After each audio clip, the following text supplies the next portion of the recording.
memanjatkan puji syukur kehadirat Allah Subhanahu wa Ta'ala yang telah melimpahkan rahmatnya kepada kita semua. Salawat serta salam tetap tercurah limpahkan kepada junjungan kita Nabi besar Muhammad SAW yang telah membawa kita dari zaman kegelapan ke zaman yang terang benderang seperti sekarang ini. Baiklah, saya Vina Kamariatul Badriah selaku Master of Ceremony akan membacakan susunan acara. Acara yang pertama pembukaan, acara yang kedua menyanyikan lagu Indonesia Raya, acara yang ketiga sambutan kepala sekolah SDN Siswa 2, yang keempat kegiatan diseminasi, yang terakhir yaitu penutup atau doa. Baiklah, acara yang pertama pembukaan. Marilah kita membuka bersama-sama dengan bacaan basmalah bersama-sama. Bismillahirrahmanirrahim. Baiklah, yang kedua, acara yang kedua yaitu menyanyikan lagu Indonesia Raya. Seluruhnya dimohon untuk berdiri.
Bismillahirrahmanirrahim.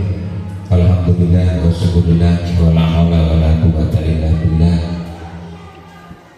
Yang saya hormati Bapak Ibu Dewan Guru, yang saya banggakan Ibu Anggi selaku guru penggerak. Assalamualaikum warahmatullahi wabarakatuh.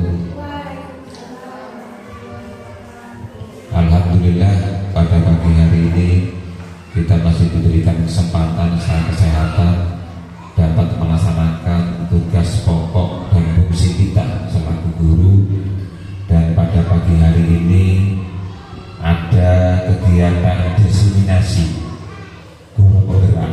Nah, ini merupakan kebanggaan bagi SD Suco, sehingga ilmu-ilmu nanti yang didapat dari program guru penggerak ini bisa menjadi ilmu yang diimplementasikan kepada Bapak Ibu guru semuanya.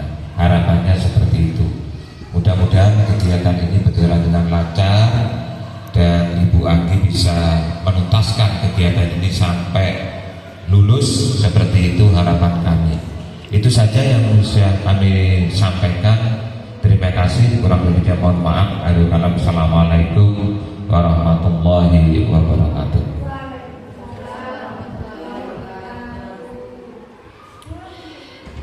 acara yang selanjutnya yaitu kegiatan diseminasi.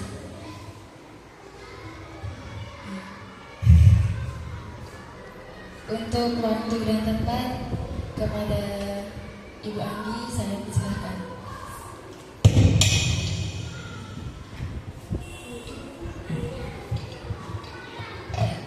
Assalamualaikum warahmatullahi wabarakatuh. Yang terhormat Bapak Kepala Sekolah SDN Siswa 2 dan Bapak Ibu Guru SDN Siswa 2 yang saya banggakan. Saya ucapkan selamat datang dan terima kasih untuk kehadirannya sudah datang di acara saya yaitu aksi nyata 1.4 diseminasi budaya positif, di mana ini adalah rangkaian dari kegiatan yang saya ikuti yaitu program pendidikan guru penggerak angkatan 11 yang sudah saya tempuh mulai bulan Juni. Dan bukan tanpa tujuan saya mengikuti program ini, saya ingin mengupgrade ilmu saya, kemampuan saya untuk menuju ke arah yang lebih baik lagi. Jadi kalau misalnya nanti embel-embelnya menjadi kepala sekolah atau pengawas, itu hanyalah bonus, dan jika nantinya diberi amanah, insya Allah. Jadi itu hanya bonus saja ya Bapak Ibu. Ya, supaya tidak tegang, ini kayaknya tegang semuanya. Saya ingin kita memberikan satu kata positif sambil menyebutkan nama Bapak Ibu terlebih dahulu. Saya kasih contoh dulu ya Bapak Ibu. Nanti secara bergantian saya pilih ya Bapak Ibu. Saya kasih contoh dulu, misalnya saya Anggita Rasulia, satu kata positif, hebat. Bisa? Lagi ya. Saya Anggita Rasulia, satu kata positif, hebat. Jadi nanti secara bergantian, monggo. Saya Bapak Ridwan. Yes. Oke. Terima kasih untuk satu kata positifnya. Monggo. Saya Ibu Uun Bimayanti. Jos. Oke, Jos. Terima kasih. Yes.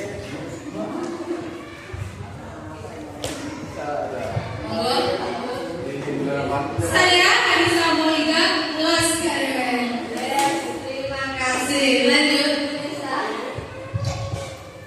Saya Anis Musliha, satu kata budaya positif, disiplin. Oke, terima kasih. Monggo lanjut. Saya Herdi Agusti, satu kata positif, semangat. Oke, terima kasih untuk semangatnya. Monggo. Saya Muhammad Irfan, kata positif, pantang merah. Oke, terima kasih. Saya Supriyanto Suci Madani, satu kata semangat. Oke, terima kasih untuk semangatnya. Saya Supriyanto Nadia, satu kata positif, sehat. Iya, bagus, sehat luar biasa. Monggo. Saya Eva Rusdiana Dewi, satu kata positif, semangat. Iya, terima kasih. Lanjut. Saya Vina Maria Kubadia, satu kata positif, semangat. Iya, bagus, luar biasa sekali ya Bapak Ibu ya dan semuanya. Untuk satu kata positif kita hari ini, kita berikan tepuk jempol. Ini ya kalau tepuk jempol. Tepuk jempol. Jempol kanan, jempol kiri. Oke, itu monggo. Bareng ya. 1, 2, 3. Tepuk jempol. Jempol kanan, jempol kiri. Oke, iya bagus sekali. Ya,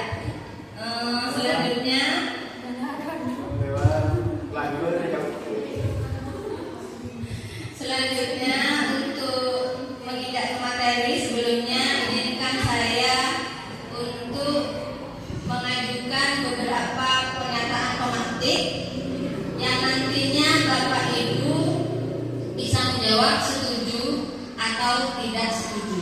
Paham nggih? Yang pertama, pernyataan penasihat pertama, hukuman dapat mendisiplinkan anak.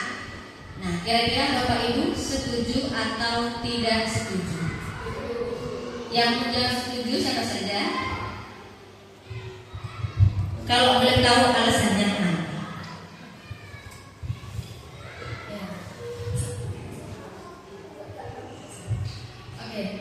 Alasan saya setuju hukuman dalam mendisiplinkan anak itu anak memang perlu punishment ya, karena apa ya? Waktu saya kuliah modifikasi perilaku memang ada punishment, ada reward.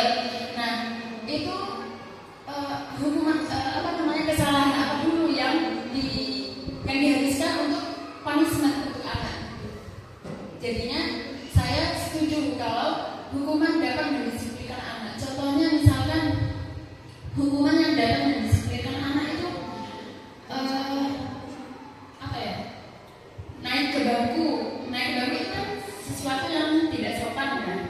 Nah jadinya ada anak yang membutuhkan punishment, ada juga anak yang harus reward. Contohnya misalkan pakai ekonomi. Nah setiap anak itu kan berbeda.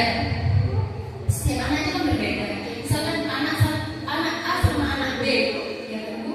Anak A sama anak B itu kan tidak sama untuk mengatasi sesuatu hal yang negatif gitu ya. Nah, misalkan anak satu, dua-duanya ini misalkan nakal. Kemudian anak satu itu anak yang A itu harus melakukan punishment supaya mereka itu disiplin. Anak yang B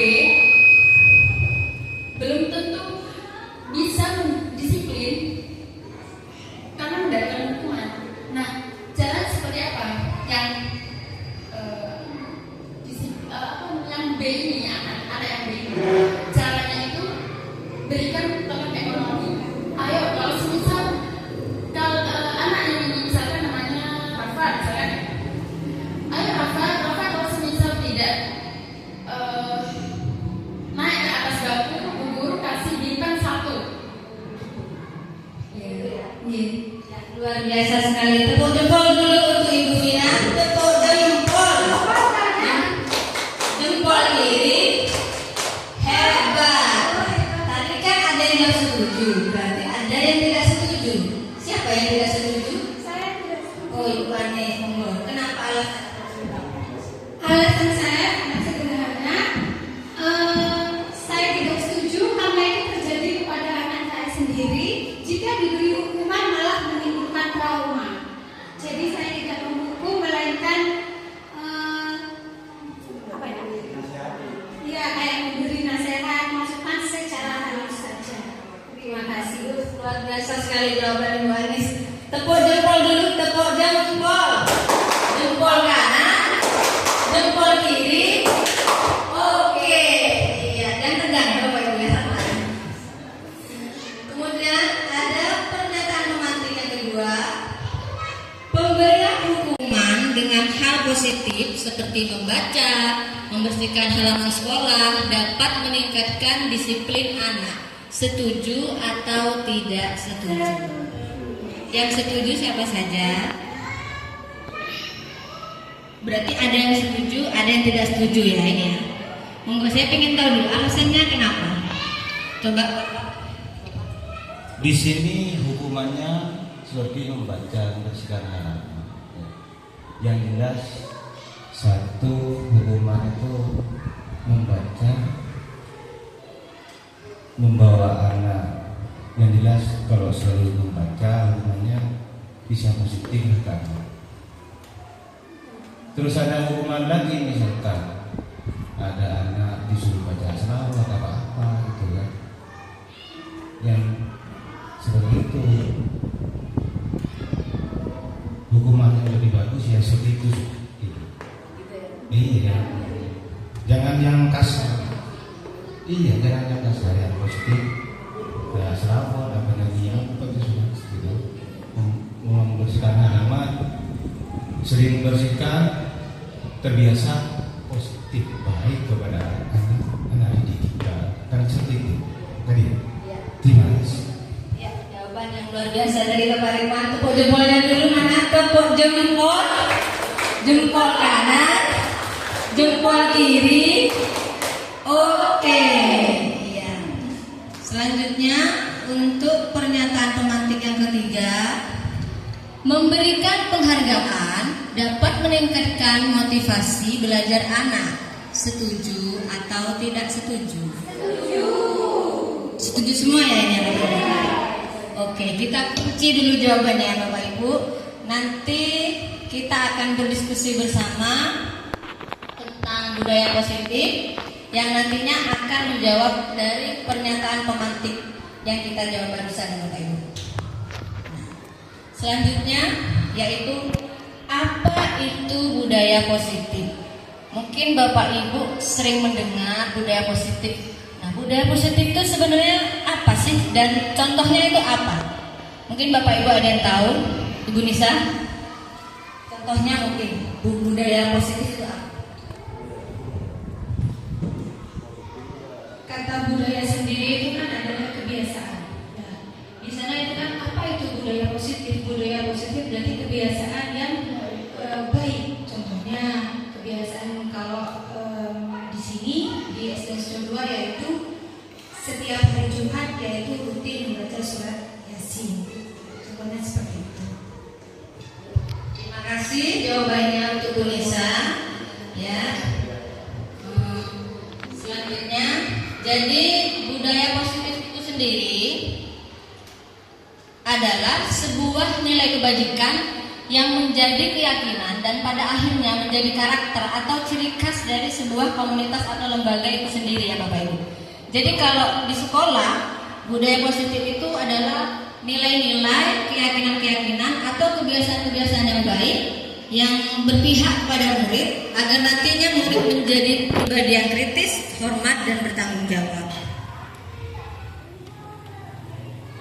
Nah, jadi nanti kita akan belajar bersama tentang ini ya Bapak Ibu, konsep inti budaya positif. Ini ada 8. Yang pertama, perubahan paradigma positif, disiplin positif, nilai-nilai kebajikan, kebutuhan dasar manusia, motivasi perilaku manusia, posisi kontrol guru, keyakinan kelas, dan segitiga restitusi.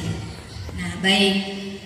Saya ingin tahu Bapak Ibu mungkin kira-kira yang mana sih yang merasa asing di telinga Bapak Ibu dari ke-8 konsep inti budaya positif ini? Apakah ada yang terasa asing? Yang mana? Oh, yang segitiga restitusi. Oke. Jadi sebenarnya mungkin setiap hari kita sering kok melakukan segitiga restitusi ini, cuman namanya saja yang berbeda atau masih terasa asing di telinga Bapak Ibu ya. Nanti kita juga akan belajar bersama tentang segitiga restitusi ini.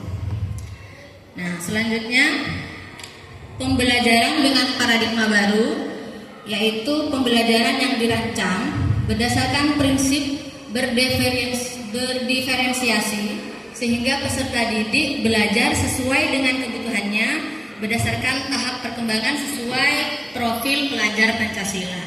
Nah, masih ingatkah Bapak Ibu apa saja sih profil pelajar Pancasila? Masih ingat? Profil pelajar Pancasila apa saja? Hah? Oh, ini lupa ya? Saya tunjukkan ya. Nah, yang seperti ini Bapak Ibu. Mungkin Bapak Ibu sering dengar tapi blank tadi lupa ya. Ada beriman, berkebinekaan global, bergotong royong, kreatif, mandiri, dan bernalar kritis. Ada 6 ya Bapak Ibu ya. Nah, supaya lebih semangat lagi, coba kita menyanyi lagu Dimensi Profil Pelajar Pancasila ini ya. Biar gak tegang, nyanyinya sambil berdiri. Monggo, berdiri dulu.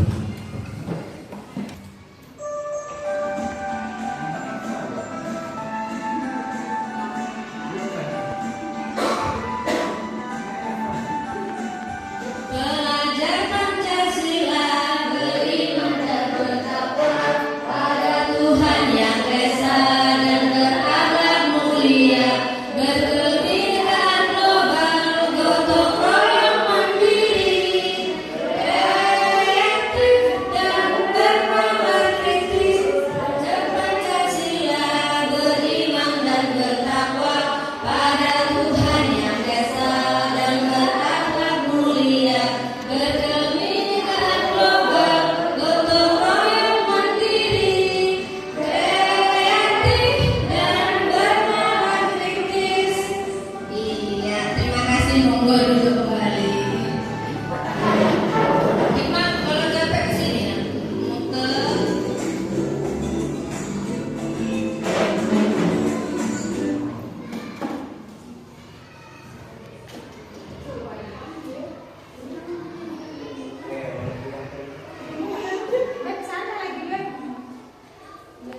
Sekarang saya lanjut ya Bapak Ibu. Sekarang ini saya punya ilusi tentang miskonsepsi teori kontrol, di mana guru itu mengontrol murid, bisa mengkritik, membuat rasa bersalah, dan orang dewasa itu berhak memaksa. Di sini tidak sepenuhnya benar ya Bapak Ibu. Kenapa?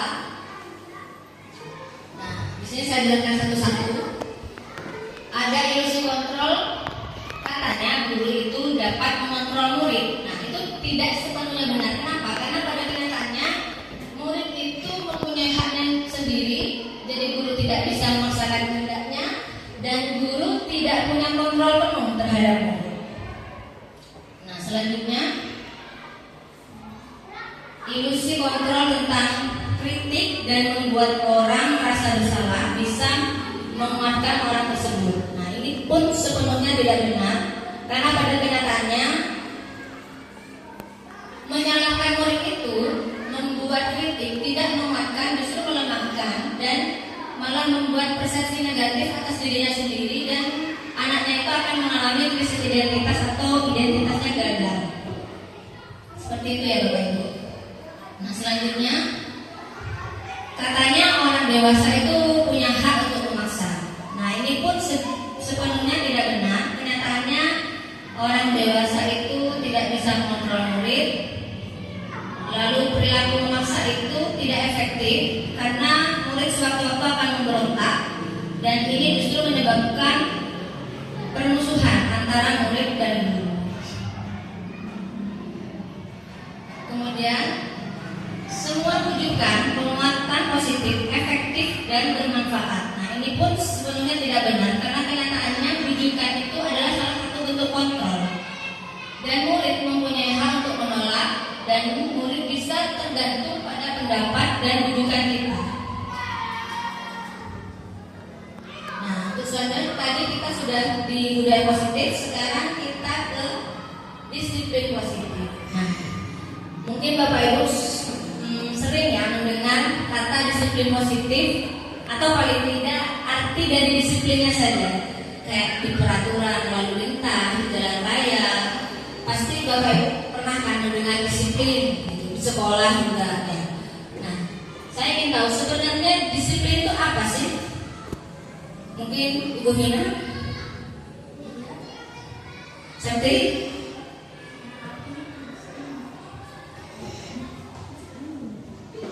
Disiplin merupakan menaati suatu peraturan yang ada. Oke, luar biasa jawabannya. Jadi menurut Bu Senti itu tadi disiplin adalah menaati ya. Nah, sekarang kita kupas bersama-sama. Jadi disiplin itu berasal dari kata disiplina yang artinya belajar. Belajar ini mengacu pada disiplin diri yang memiliki tanggung jawab terhadap apa yang dilakukannya berdasarkan nilai-nilai yang diyakini. Nah, jadi disiplin positif ini merupakan salah satu cara penerapan disiplin yang tujuannya untuk menumbuhkan kesadaran serta memberdayakan peserta didik tanpa imbalan, penghargaan atau reward, ancaman dan hukuman. Nah, jadi di sini inilah yang menjawab pernyataan pemantik yang tadi Bapak Ibu jangan setuju atau tidak setuju itu ya Bapak Ibu. Jadi tidak benar kalau disiplin itu hukuman itu dapat memberikan kedisiplinan anak, karena disiplin itu harus dari diri sendiri, harus dari kesadarannya tanpa imbalan ataupun penghargaan, bahkan ancaman dan hukuman. Seperti itu. Nah, tujuan kita sebagai pendidik, gimana caranya menciptakan peserta didik mempunyai kesadaran diri untuk disiplin agar perilakunya itu berubah ke arah yang lebih baik. Sekarang kita ke nilai-nilai kebajikan. Nilai-nilai kebajikan ini ada yang pernah dengar Bapak Ibu nilai-nilai kebajikan? Pernah dengar atau belum sama sekali? Belum. Saya jelaskan dulu sedikit ya. Jadi nilai-nilai kebajikan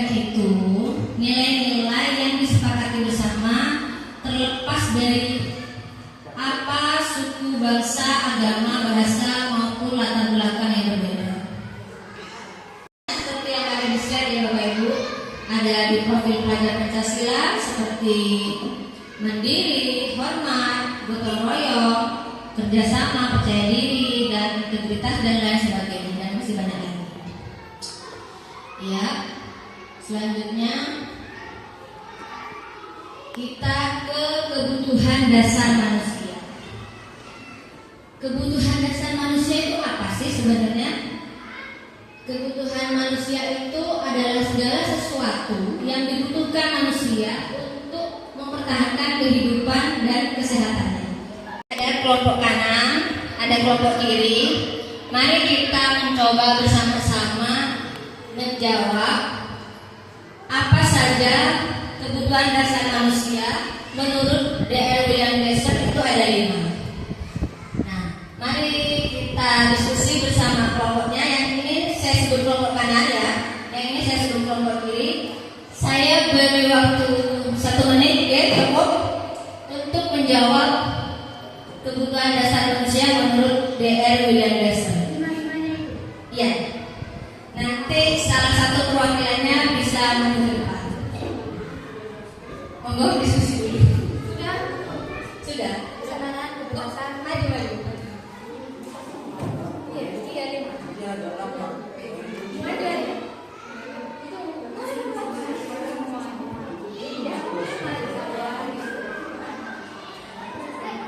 Gimana? Sudah ketemu semua?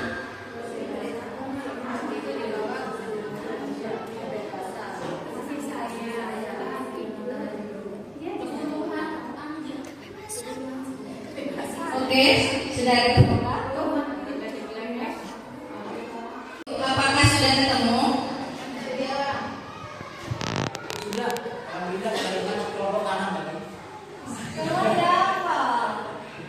Perwakilan dari kelompok kanan, monggo.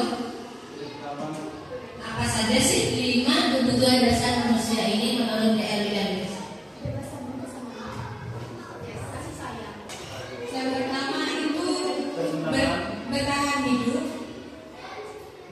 Kedua, penguasaan, kasih sayang, kesenangan, kebebasan. Ya, tepuk jempol dulu untuk kelompok kanan. Jempol kanan, jempol kiri. Oke. Terima kasih untuk kelompok kanan. Dari perwakilan kelompok kiri, bagaimana, sudah ketemu 5-5-nya? Sama jawabannya. Iya, tapi kan harus lebih. Yang mau maju. Dari Bapak. Gantian. Dari paling atas itu bertahan hidup. Kalau nggak bertahan ya hidup. Bawahnya kasih sayang, karena iya butuh kasih sayang. Bawahnya lagi kebebasan atau kebablasan. Kebebasan ya. Samping kanan kalau dari sini penguasaan. Bawahnya itu kesenjangan, kesenangan kan. Tadi belum diskusi, mohon maaf. Terima kasih untuk kelompok kiri. Luar biasa semua. Coba sekarang kita cek apakah sudah benar. Iya. Nah, inilah jawabannya Bapak Ibu. Yang pertama ada kebutuhan bertahan hidup, kasih sayang, kebebasan, kesenangan, penguasaan. 100 untuk kelompok kanan dan 100 untuk kelompok kiri. Good job. Tepuk tangannya. Jempol lagi. Jempol kanan, jempol kiri. Oke. Iya. Nah, selanjutnya kita ke teori motivasi hukuman dan penghargaan restitusi. Pada umumnya, guru itu dalam menegakkan disiplinan murid cenderung melakukan teori motivasi yang mana sih? Nah, motivasi ini ada 2 ya Bapak Ibu. Ada eksternal, ada internal. Nah, ini menurut Diana dosen dalam bukunya. Yang eksternal itu untuk menghindari ketidaknyamanan atau hukuman, kemudian untuk mendapatkan imbalan atau reward, dan yang internal untuk menghargai diri sendiri. Nah, disinilah arti sebenarnya tujuan disiplin positif.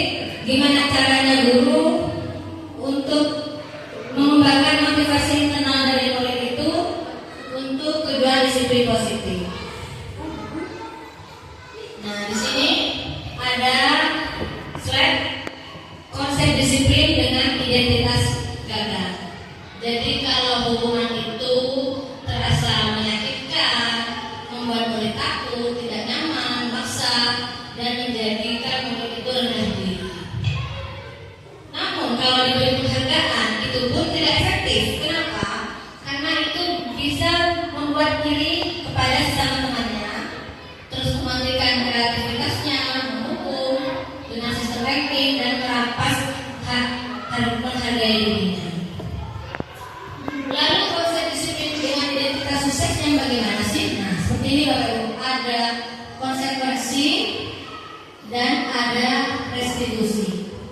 Jadi yang restitusi itu murid bertanggung jawab untuk perilakunya, fokus pada pemecahan masalahnya, murid menghormati dirinya dan orang lain, teori kontrol, dan murid menjadi lebih bersemangat untuk memperbaiki kesalahannya.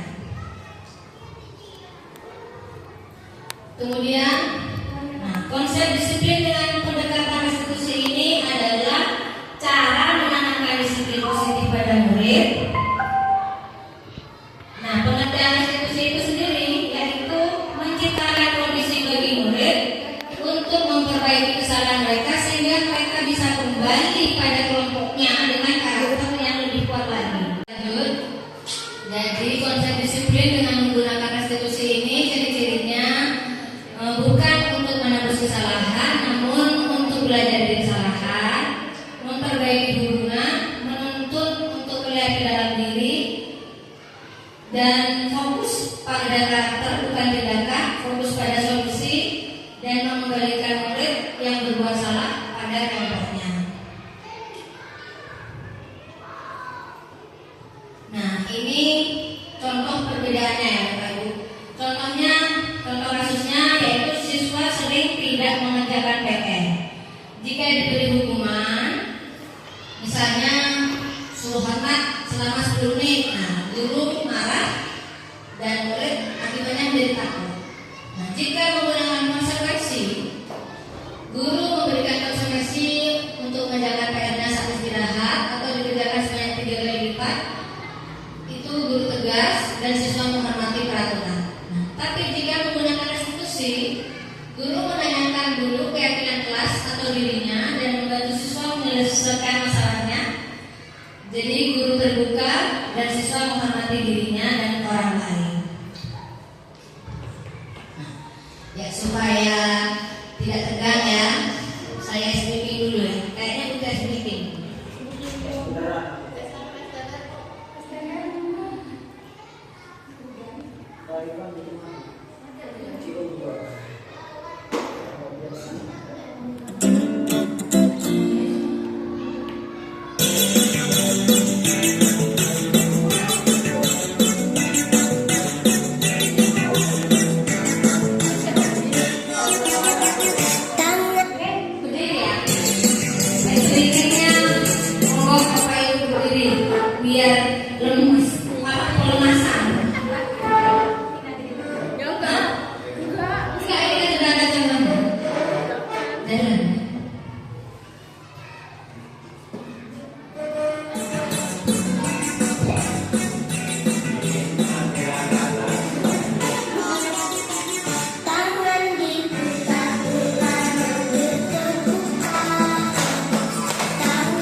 Diputar-putar, diputar ke bawah.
Bapak Ibu. Iya, nanti lagi ya. Kalau kurang ya.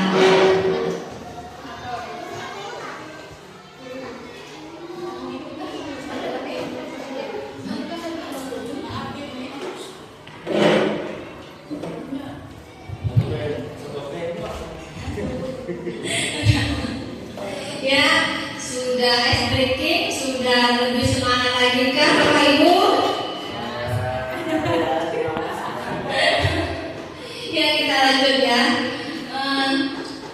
Tadi kita sudah belajar restitusi, sekarang ke segitiga restitusi yang tadi katanya masing-masing di telinga Bapak Ibu. Nah, jadi seperti ini segitiga restitusi ya Bapak Ibu. Yang pertama itu menstabilkan identitas, validasi tindakan yang salah, kemudian menanyakan keyakinan seperti yang ada di slide. Nah, selanjutnya ada 5 posisi kontrol restitusi. Ini ada 5. Ada penghukum, pembuat rasa bersalah, teman, pemantau, dan manajer. Contohnya seperti ini, misalnya ada kasus siswa tidak memakai atribut lengkap saat upacara bendera. Jadi kalau penghukum biasanya dia akan berbicara patuhi aturan sekolah, lalu berdiri di depan barisan, sana. Jadi kalau itu penghukum. Kalau pemantau, kamu sudah melanggar apa peraturan dan konsekuensinya apa. Nah, jika teman, ayolah jangan tertib, buat guru bangga. Kali ini tidak apa-apa, kamu salah. Kemudian ada pembuat rasa bersalah. Berapa kali guru harus memberitahu kamu, bu guru kecewa sama kamu. Kalau manajer, apakah kamu tahu kesalahanmu? Kira-kira bagaimana kamu akan memperbaiki kesalahan ini? Nah, jadi ada 5 posisi kontrol. Sebentar lagi saya bagi kelompok lagi. Ada kelompok lain, kelompok kiri tetap seperti tadi ya Bapak Ibu. Nah, kita akan jawab bersama. Ada video.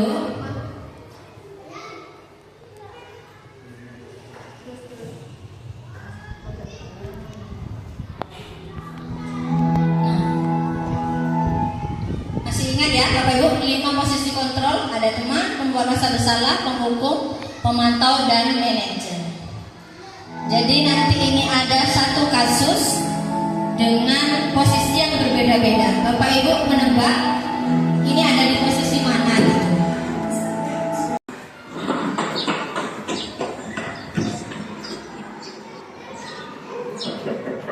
Assalamualaikum Ibu izin masuk. Putri, senjata ini bisa selamat ya. Ya aku tadi latihan bisa dari bumi saya Bu. Doain ibu tahu. Misalnya kan Putri kalau lari itu paling kencang.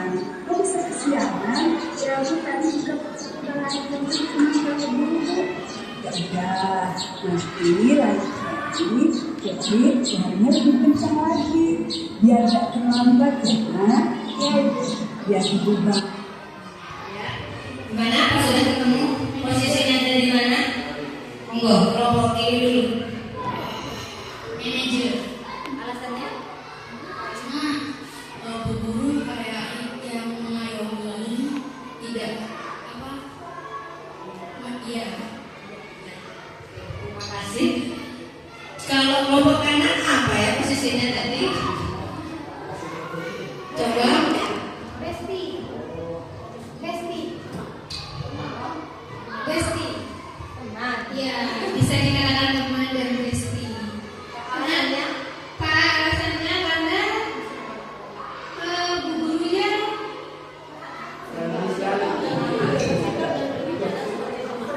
bersifat dan berbicara seperti teman. Mau menambahin Bu ya? Ya. Jadi yang sini tadi teman, yang sini tadi manajer. Oke, kita lihat jawabannya. Gak ada jawaban salah benar ya, gak apa-apa. Kan sama-sama belajar.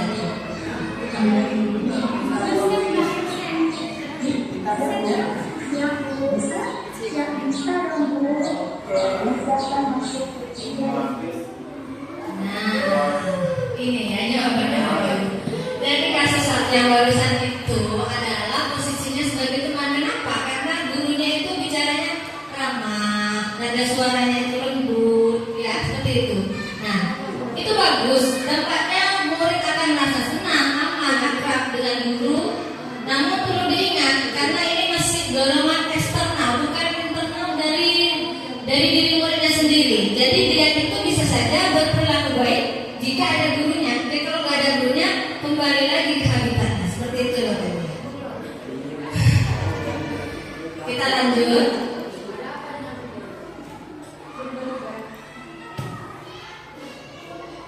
Pembelajaran. Kasus kedua, monggo kita diskusikan lagi, kita simak. Ibu izin masuk. Bu, izin masuk. Putri. Selamat pagi, Bu. Selalu saja terlambat. Kamu tuh terlambat terus. Apa lagi coba?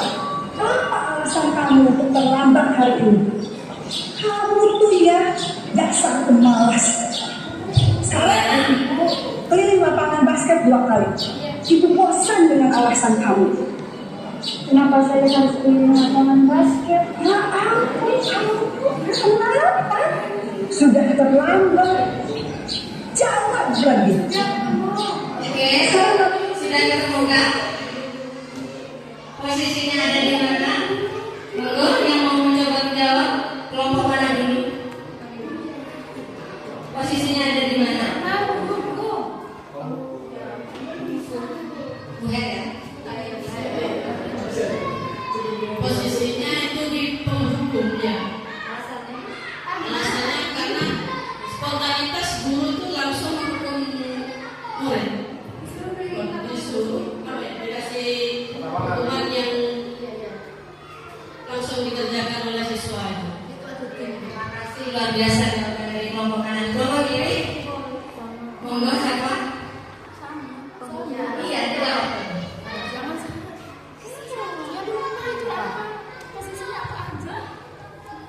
Ada di posisi mana? Ada di posisi penghukum karena gurunya itu kayak masih teguran. Oke, terima kasih untuk Bapak jawabannya luar biasa sekali. Sepertinya sudah mulai pinter ya Bapak Ibu. Kita cek bersama-sama, oke? Kamu keliling lapangan basket. Biar kamu kapok sekalian. Sana cepat pergi. Pergi ke lapangan basket. Nah, ini jawabannya yaitu ya benar sekali 100 untuk kelompok kanan dan kelompok kiri, yaitu sebagai penghukum. Tepuk jempolnya dulu mana? Tepuk jempol. Kok kanan? Jempol kiri. Oke. Nah, kalau penghukum cirinya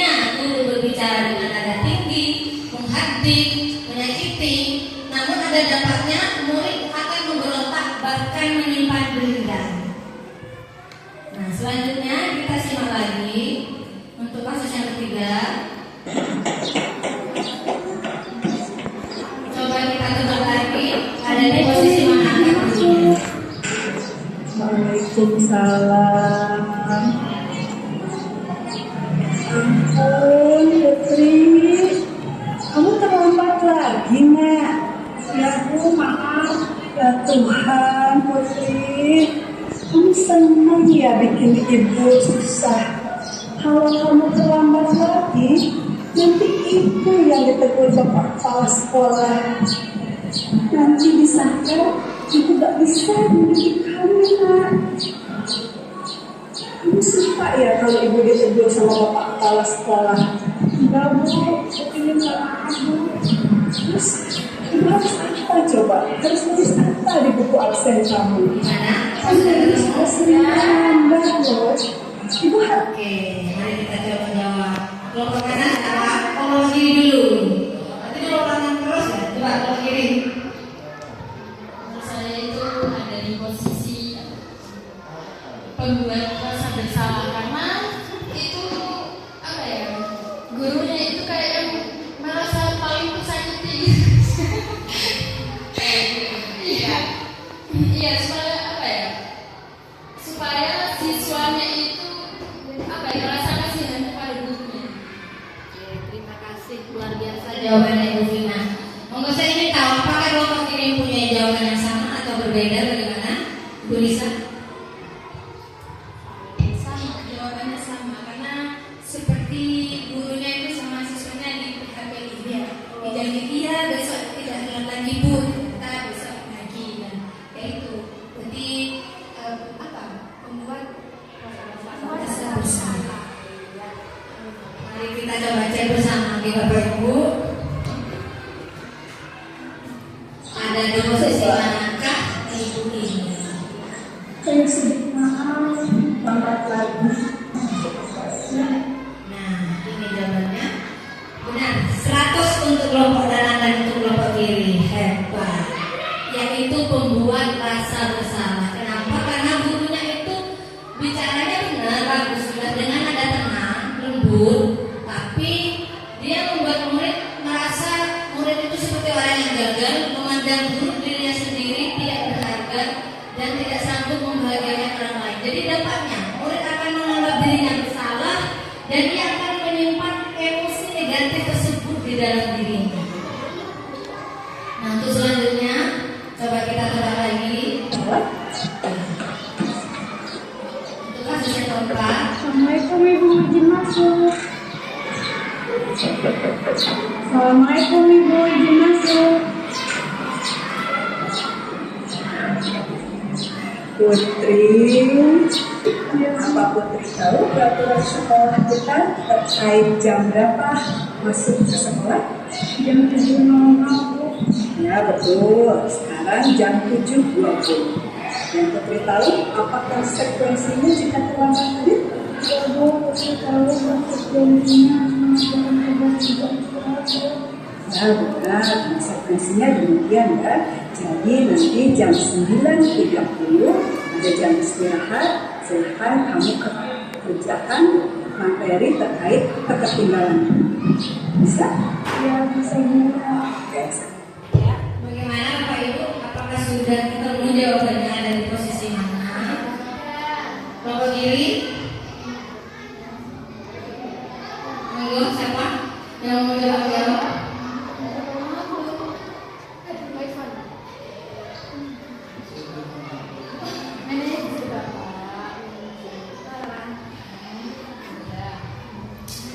Itu posisinya di, menurut saya ya, di manajer, karena itu tadi karya Basit yang pertama itu mengayomi.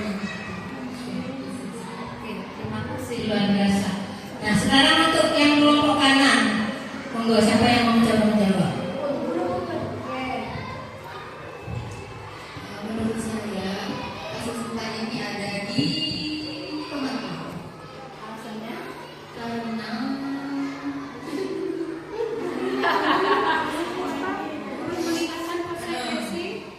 guru mengingatkan konsekuensi apa yang sudah dilakukan atas kesalahan siswanya. Terima kasih, jawabannya luar biasa semua kelompok kanan kiri. Coba kita buka bersama apa sebenarnya jawabannya ya.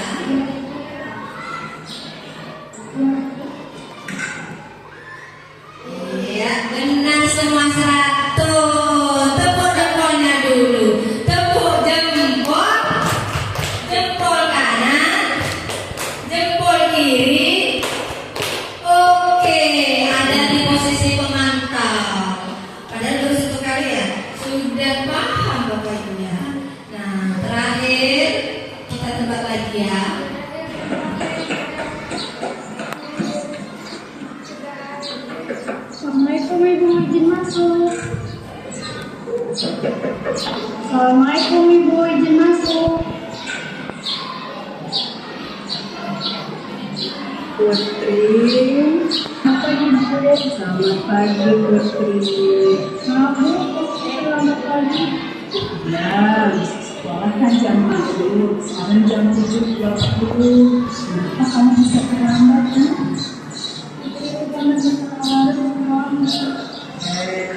Baiklah, menurut kamu, keyakinan sekolah mana yang perlu kamu tingkatkan?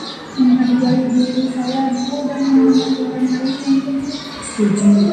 Jadi, apakah kamu meyakini keyakinan saling menghormati tersebut? Ya, menurut. Oke, selanjutnya, bagaimana kamu akan memperbaiki terkait keterlambatan ini? Sisi akan melakukan anggaran yang kalau kamu lupa, kira-kira di rumah ada tidak yang mengingatkan kamu tentang menyetel alarm tersebut? Ada Bu, Kak Emma. Ada lagi selain Kak Emma? Ibu saya Bu. Ibu saya. Baik, jadi yang akan mengingatkan Putri adalah Ibu dan Kak Emma. Kira-kira kapan kamu akan menyetel alarm untuk kamu besok pagi?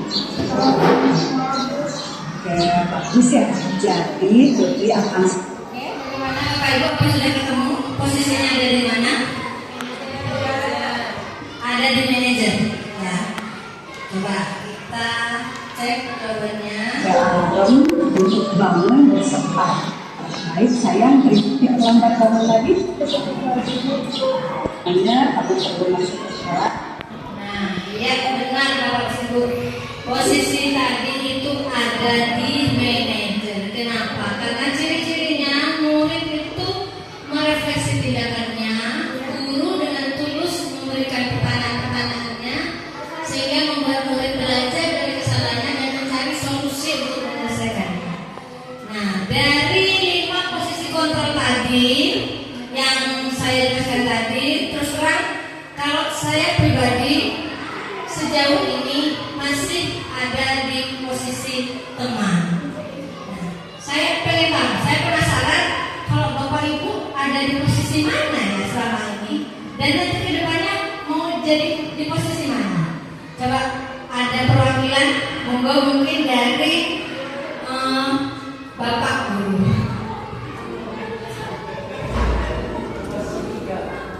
Ada di posisi mana Bapak selama ini dan nantinya ingin menjadi posisi mana? Saya ini teknik teman.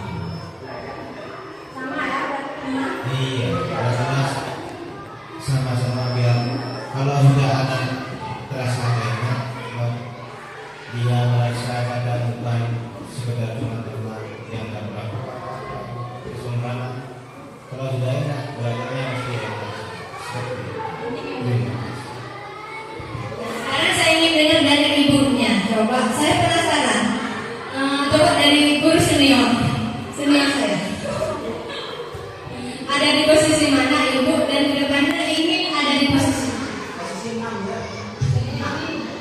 Menurut saya, ya, kita melihat ada di posisi mana anak ini melakukan kesalahan. Ada 3 fase menurut saya, Bu ya.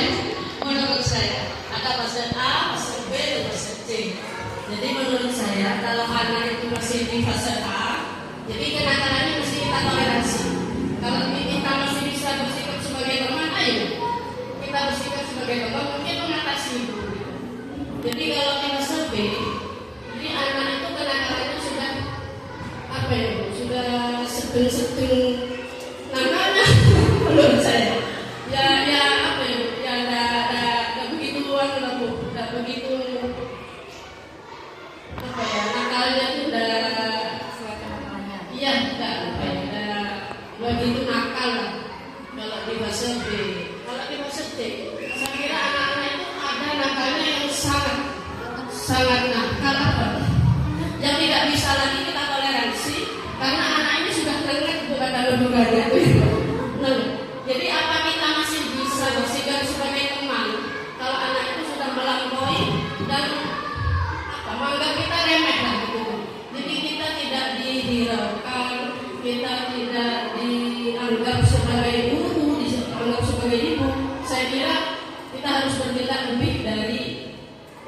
dari teman ya Bu ya. Menurut saya seperti itu. Mungkin itu jawaban yang saya bisa tuturkan. Jadi kita melihat fase dulu. Di fase mana anak ini nakalnya itu. Luar biasa sekali jawabannya dari senior saya.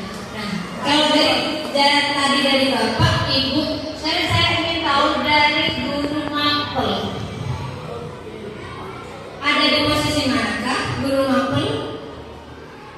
Monggo, guru mulai Pak.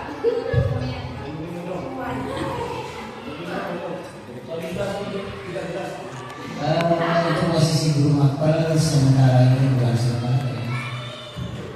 Selama ini ya seperti katanya Bu Sintia tadi, kita itu lihat kasusnya. Kalau anak SD mungkin bisa posisi sebagai teman. Lihat kasusnya lagi, kalau agak tinggi kita butuh hukuman dihukum. Kalau butuh kasih rasa bersalah mungkin bisa kita terusin. Tapi untuk sementara kasih teman dulu. Kalau di rumah saya jadi manajer, biar anak-anak itu mandiri dan bertanggung jawab. Cukup sekian. Ya, terima kasih. Luar biasa sekali jawabannya dari guru mapel. Ya, kita sudah belajar 5 posisi kontrol tadi. Nah, jadi sebenarnya hampir sama ya. Kebanyakan kalau saya sebagai teman, tadi Bapak sebagai teman, tadi guru mapel juga sebagai teman. Nah, sebenarnya itu sudah bagus sebagai teman, cuman kurang ideal. Idealnya itu ada di posisi yang manajer. Jadi posisi yang ideal itu manajer. Kenapa? Karena di sini nanti akan menunjang motivasi intrinsik dari dalam diri murid itu sendiri.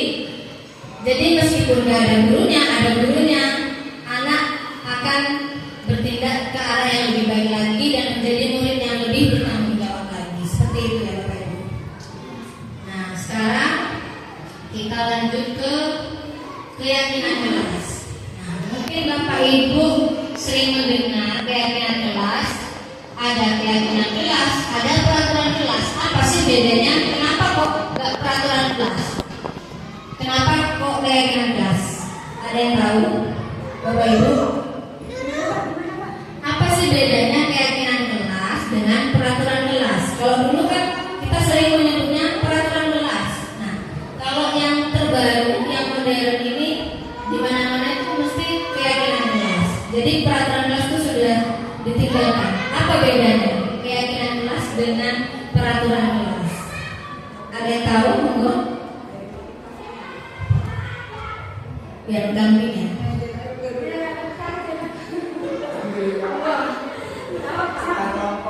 Perbedaannya secara kasat mata mungkin sama, cuma bedanya menurut saya dari motivasinya. Kalau keyakinan, motivasinya itu dari diri sendiri. Kalau peraturan berarti motivasinya dari luar. Luar biasa sekali jawabannya dari Ibu Dian. Jempol ya, jempol kanan, jempol kiri. Oke, iya. Nah, jadi di sini kalau peraturan kelas itu diciptakan untuk mengatur siswa, disusun secara sepihak, dan ketika terjadi pelanggaran maka akan ada hukuman, sanksi, dan konsekuensi. Itu bedanya ya Bapak Ibu. Jadi benar katanya Ibu Diah tadi. Nah, sedangkan keyakinan kelas itu ada tapi seperti tidak ada. Karena kenapa? Karena diyakini dan disusun secara bersama melalui kesepakatan, diskusi, curah pendapat atau musyawarah. Jadi diambil secara bersama-sama kalau keyakinan kelas. Nah, jadi bagaimana pembentukan keyakinan kelas? Pembentukannya itu lebih abstrak daripada peraturan, sedikit saja biar mudah mengingatnya. Terus berupa pernyataan universal dan kata-katanya itu dibuat dalam bentuk positif. Jadi tidak ada kata jangan, dilarang, gitu ya. Nah, terus dapat diterapkan di kelas, bersedia meninjau kembali keyakinan kelas, dan semua warga kelas sekelas itu berkontribusi. Mau seperti apa keyakinan kelas kita nanti, gitu. Baik Bapak Ibu, ini adalah salah satu contoh penerapan budaya positif yang sudah saya terapkan di kelas saya, di kelas 4A, yaitu ini contohnya saya bersama murid-murid kelas 4A membuat keyakinan kelas secara bersama-sama. Kemudian murid kelas 4A juga ikut berkontribusi memberikan pendapatnya tentang keyakinan kelas yang mereka inginkan. Kemudian ada mengaji atau membaca surat Yasin secara bersama-sama pada setiap hari Jumat pagi di halaman sekolah, dan sholat duha dan sholat duhur bersama dengan kelas 4A dan guru agama juga. Seperti itu Bapak Ibu. Jadi ini tadi adalah contoh penerapannya. Baik, sekarang kita akan membuat keyakinan kelas secara bersama-sama. Jadi Bapak Ibu ikut menyumbangkan pendapatnya bagaimana cara menerapkan keyakinan kelas secara bersama-sama agar nantinya bisa diterapkan di kelas Bapak Ibu. Ya. Saya kasih sticky note. Nanti Bapak Ibu tuliskan contoh keyakinan kelas. Kasih contoh satu saja. Tapi kalau bisa jangan sama dengan sebelahnya. Satu orang satu aja.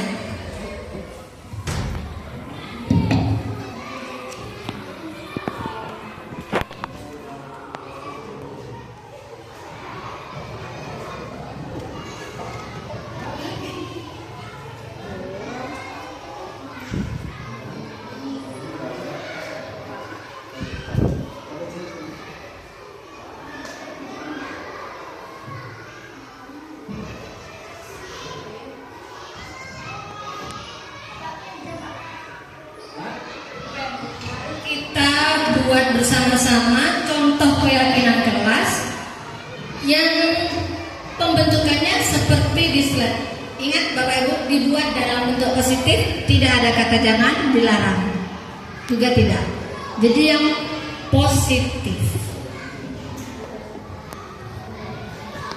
Mari kita buat bersama-sama contohnya, lalu nanti kita tempel ke depan ya, ke depan sini dah. Monggo, saya kasih waktu 1 menit. Oh iya.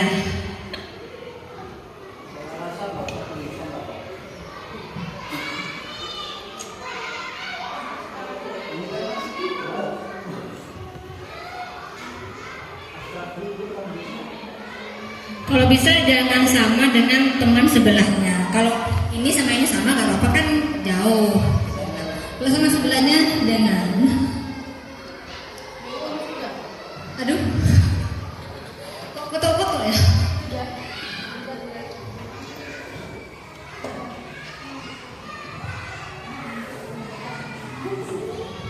Bagaimana, sudah? Yang sudah bisa ditempel, yang ini yang kelompok kiri, monggo, yang di sini yang kelompok kanan.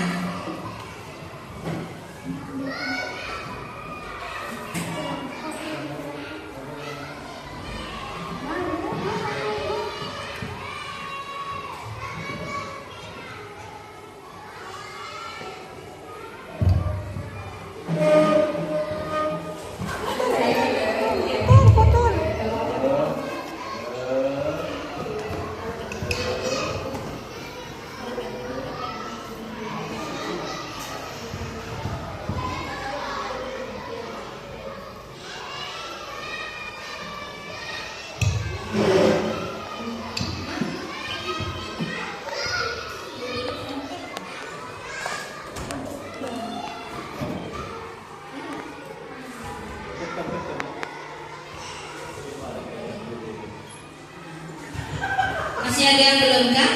Oke.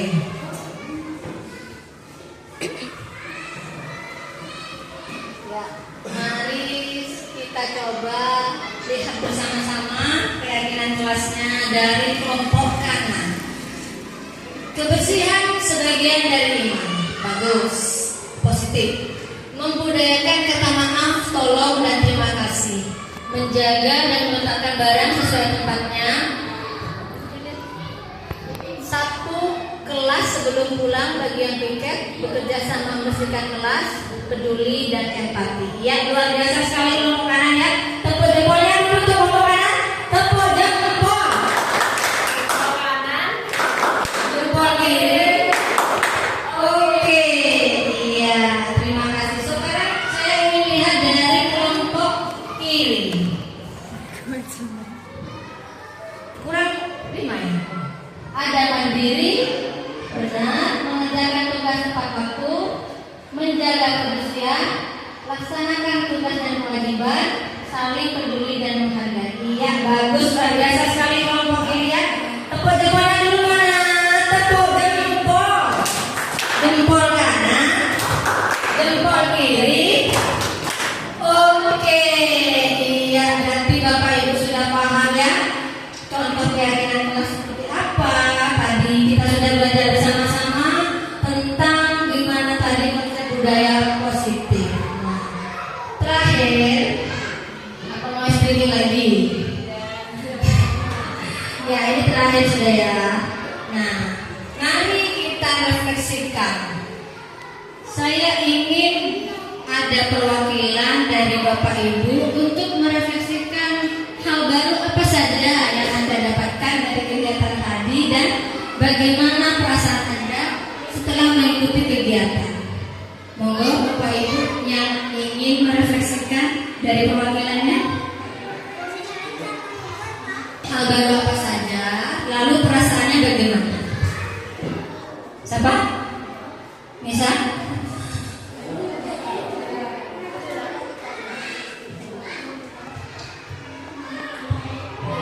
Bisa saya tangkap itu tentang hukuman. Ya, hal baru apa yang saya dapatkan kegiatan ini yaitu tentang mana yang baik untuk, contohnya seperti kayak hukuman tadi. Apa itu hukuman? Ternyata di sana yang lebih baik daripada hukuman itu manajer. Ya. Kemarin mungkin saya lebih hampir dari 5 itu ada 3 yang saya pakai untuk hukuman tugas. Ternyata yang lebih baik itu ternyata untuk siswa SD juga itu manajer. Terima kasih. Perasaannya sangat senang sekali. Ya, terima kasih untuk jawabannya Bu Nisa. Dari kelompok sini mungkin refleksinya.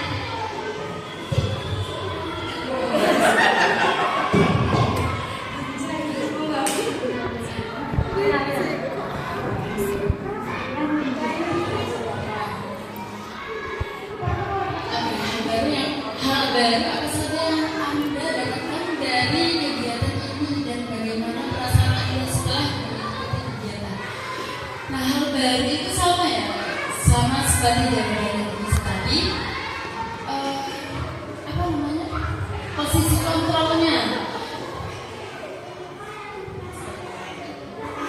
Posisi kontrolnya. Nah, sejauh ini saya menggunakan teman. Kalau posisi kontrolnya itu menggunakan teman. Kemudian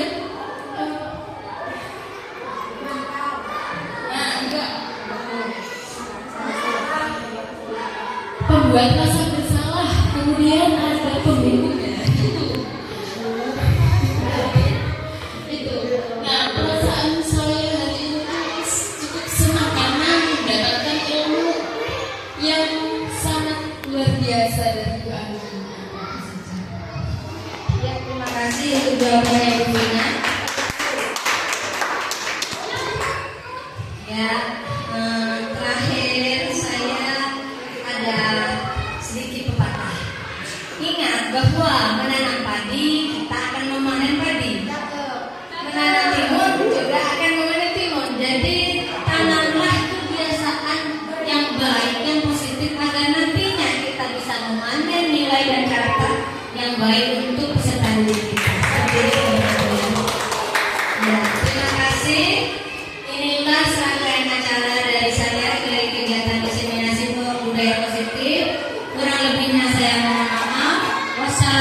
Assalamualaikum warahmatullahi wabarakatuh.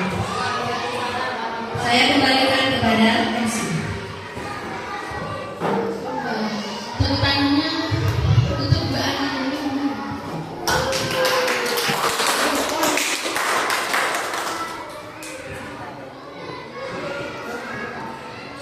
Oke, acara selanjutnya itu yaitu penutup atau doa.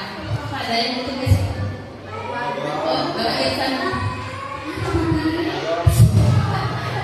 Bapak Irfan atau bisa. Ini sahabat saya ini ada apa namanya yang laki-laki ya? Karena ada laki-laki. Baru kan ada hubungan semua.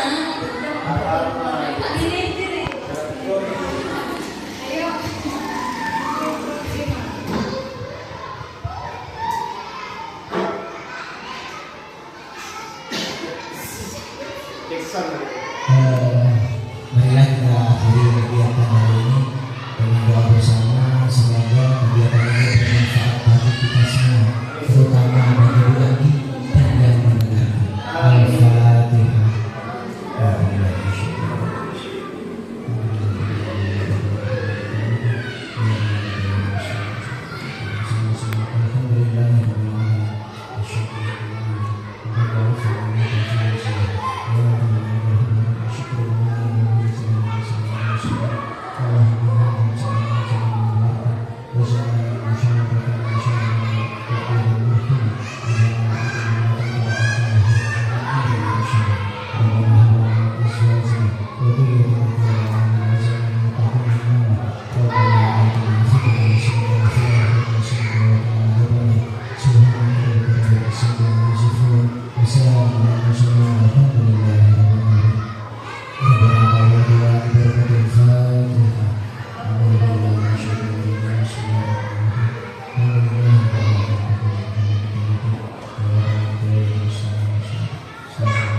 Baiklah, berakhir pula kegiatan pada hari ini. Semoga ilmu yang kita dapatkan hari ini menjadi ilmu yang bermanfaat dunia dan akhirat. Saya selaku Master of Ceremony, yang lebihnya saya mohon maaf. Assalamualaikum warahmatullahi wabarakatuh. Waalaikumsalam warahmatullahi wabarakatuh. Perkenalkan, nama saya Alfi dari kelas 4A. Saya sangat senang belajar dengan Bu Anggi. Saya dan teman-teman ikut serta dalam membuat keyakinan kelas, saling bertukar pendapat dan berdiskusi untuk membuat keyakinan kelas secara bersama-sama. Dan saat saya melakukan kesalahan, Bu Anggi tidak menghukum saya, tetapi mempersilahkan saya untuk memperbaiki kesalahan tersebut dan mencari solusi bersama-sama. Wassalamualaikum warahmatullahi wabarakatuh.